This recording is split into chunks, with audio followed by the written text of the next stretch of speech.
Good morning, everyone. I got to remember that my hotkeys change my display and everything. So I hope you're joining me this morning. Welcome Facebook, welcome YouTube, and getting started here Monday morning. Hey, I hope you're excited. You know how many people go out there that have the gloom and doom on Monday, but why not just say, hey, Lord, this is the day the Lord has made. It's rainy and nasty, but that doesn't matter. I'm going to rejoice and be glad in it. Some of y'all may want to look up that proverb, or not that psalm, that today is the day the Lord has made, and I will be glad and rejoice in it. Maybe tomorrow, if I do one of these, you'll tell me which psalm that is. But I'm glad you guys are on here. Let me see who's on here with me early this morning. Robin, you're always up early. That's good. Good morning, Sandra. Good to see you. Hope you all are having a good morning. Like I said, this nasty rain and stuff, I'm ready for it to be gone. But hey, it is what it is. I'm glad that you guys are rolling along. Sarah, good morning. Glad that you are up and about. And we're gonna do a little proverb today. I'm gonna read some of the proverb.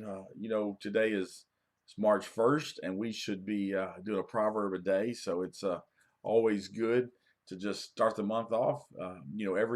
Every day of the month you have a proverb that you could be reading. And let's see, January, February. Y'all still do that? You count on your knuckles, January, February, March. So we got 31 days. Guess how many proverbs there are? Anyway, you can figure it out. And so you should read a proverb a day. We're going to start off today in Proverbs 1. And I'm just going to, verse 1 says, it tells us the Proverbs of Solomon, son of David, king of Israel. Just a real quick Bible knowledge thing. The Proverbs mostly were written by Solomon. He was the third king of Israel, the king of David's son. And if you remember your Bible history, remember the story that God actually told Solomon when he became king. I'll give you anything you want. And Solomon was a young king starting off, but God said, I'll give you everything you want. And probably most of us would have asked for money and power and whatever. But what Solomon asked for was simply wisdom. Wisdom in how to rule God's people correctly. And God was so pleased with that request that he gave him not only wisdom, but then also poured out riches on him and power and influence. And he got to build the temple. So it was just, God did amazing things because Solomon knew that he needed God's wisdom. So Proverbs is considered a wisdom book. So it's definitely something you can read through one chapter a day if you don't do anything else, and it will help you. But we're going to go to Proverbs chapter 1, verse 7 through 9. Listen to the proverb. It says this out of the NIV. And again, it's morning time. I'm doing the Life Application Study Bible, and nothing fancy, no big commentaries, just the study Bible today. Verse 7 says, the fear of the Lord is the beginning of knowledge, but fools despise wisdom and instruction. Verse 8, listen, my son, to your father's instruction, and do not forsake your mother's teaching. They are a garland of grace to grace your head, and a chain to adorn your neck. See, the Proverbs talk a ton about knowledge, and it talks a ton about the fool. All right, and we want to be on the knowledge side of things. We do not want to have to deal with the foolish side of things. So I'm just going to read through the commentary with us and see what it says. The first thing, it talks about just verse 7. It says one of the most annoying types of people is a know-it-all. Okay, a person who is dogmatic, has a dogmatic opinion about everything, and is closed to anything new. Just says, I know everything. Someone who resents discipline and refuses to learn. Okay, Solomon called that kind of person a fool. Now, don't be a know-it-all. Instead, be open to advice from others, especially those who you know well, and they can give you valuable insight and counsel. Learn how to learn from others, and remember, God is the only know-it-all. Okay, so there's some powerful things just right there, just one commentary. And So now they have another one that just covers 7 through 9. It just talks about it. Says, and this, and I really like this one. This one wanted me to talk to us today about. It says, in this age of information, knowledge is plentiful, but wisdom is scarce.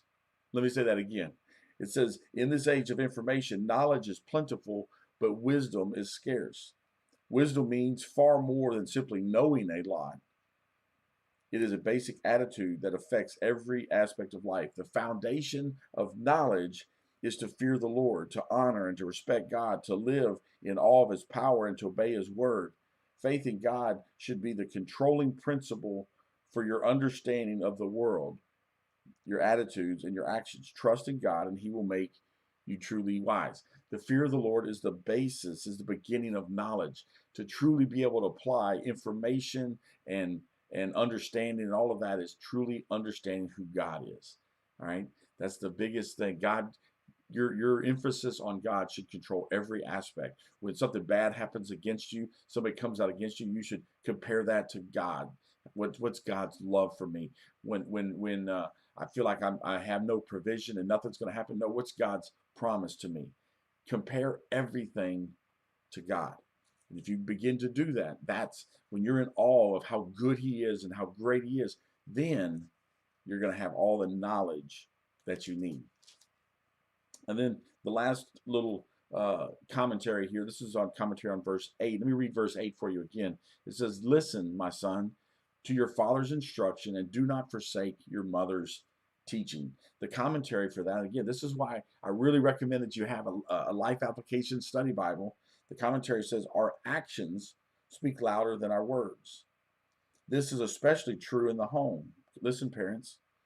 Children learn values, morals, and priorities by observing how their parents act and react. Oh, hang on, let me say that again.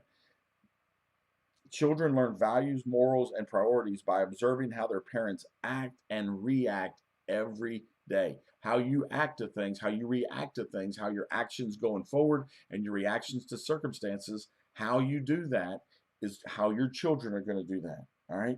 If parents exhibit a deep reverence for and dependence on God, the children will catch these attitudes. Let them see your reverence for God.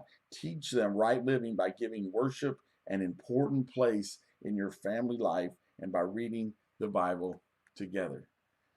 See, here's what's so cool about the proverb of a day. And again, read it through a life application study Bible so that you can read the Proverbs and then go read all the commentary. Yeah, it took me about 15 to 20 minutes. I'm a slow reader, but so you can grab those nuggets. And for parents out there, if you need to really understand that verse 8.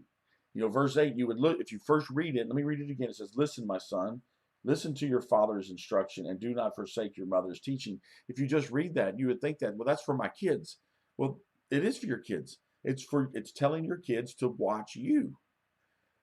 But what are they seeing when they watch you? That's what you got to be so careful of.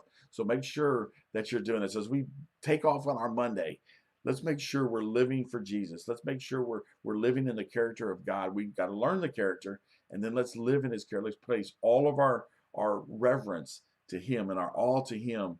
And as the sun begins to come up outside, as it begins to come up and you begin to see what's happening, push forward in the reverence of God. Everything that happens, put it through the lens of God, and you'll see your life begin to change. You'll stop being so frustrated about things. Guys, I hope that's encouraging to you. Thanks for getting on here this morning, or maybe you're going to watch the rerun of this, but let's, and hey, I'm not perfect at this. I want to be real honest with you.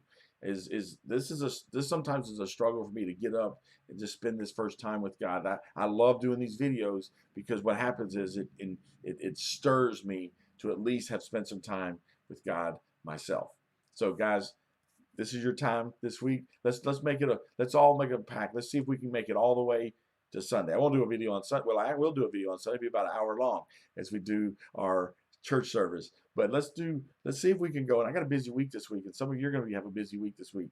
But let's go Monday all the way to Saturday, committing that we're going to be on. I'll be on here, but we can all say that we've been in our word for at least a little bit. God bless you guys. Have a wonderful, wonderful Monday, and get out there. Show the people what true following God seems to do. God bless you guys.